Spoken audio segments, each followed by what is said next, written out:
بسم الله الرحمن الرحيم. السلام عليكم ورحمة الله وبركاته. قبل ما نبدأ في الفيديو اعمل لايك للفيديو واعمل متابعة للصفحة عشان تشوف معانا كل جديد. ولو معاك أي عملة وعاوز تقيم سعرها ابعت صورها في التعليقات وأنا هقيمها لك وأقول لك العملة دي تعمل كام وتسوى كام وتتباع فين والكلام ده كله. خمسات البنك الأهلي، 5 جنيه البنك الأهلي المصري.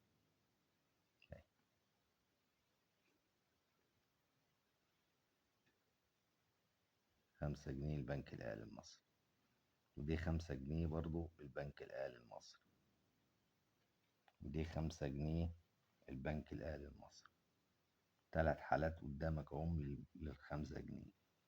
هذا حالة تعبانة رديئة، حالة يعني شبه مقبولة، حالة مقبولة. دي اهي على كتاب اهي ومتقطعة، فدي لها سعر. دي هتعمل على حالتها كده هتعمل 100 جنيه. دي بالحالة اللي فيها دي تعمل 100 جنيه. دي قطعي برضو بس حالتها أعلى من دي شوية، فدي هتعمل 120 جنيه، 130. دي حالة أعلى أهي هتعمل 200 جنيه، 180 جنيه أهي. ليه؟ عشان البنك الأهلي، عشان هما البنك الأهلي، عشان مكتوب عليها دي، عشان دي إصدار البنك الأهلي. وأي حاجة إصدار البنك الأهلي المصري سعرها بيبقى غالي. أي حاجة إصدار البنك الأهلي سعرها بيبقى غالي. أي حاجة إصدار البنك المركزي سعرها بيبقى قليل. ليه سعرها قليل؟ ليه؟ عشان دي البنك المركزي ده موجود منه كتير، أما البنك الأهلي مش كتير.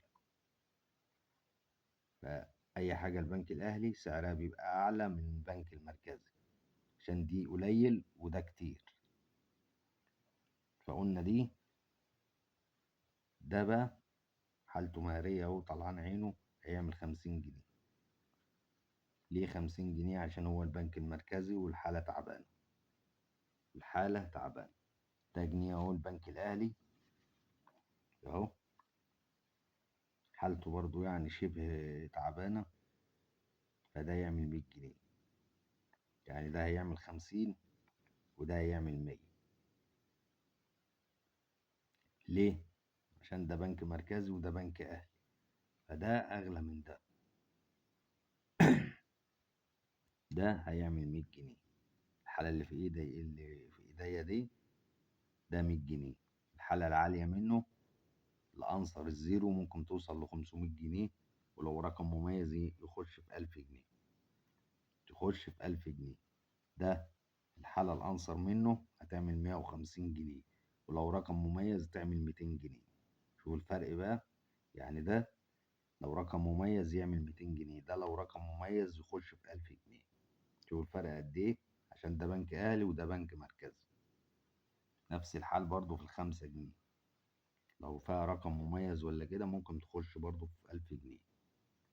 5 جنيه دي فأي حاجة إصدار البنك الأهلي ده سعرها طبعا غالي. أي حاجة إصدار البنك المركزي سعرها قليل. متنساش تدعمنا باللايك والمتابعة للصفحة عشان تشوف معانا كل جديد. ولو معاك أي عملة عاوز تقيم سعرها ابعت صورها في التعليقات وأنا هقولك سعرها. والسلام عليكم ورحمة الله.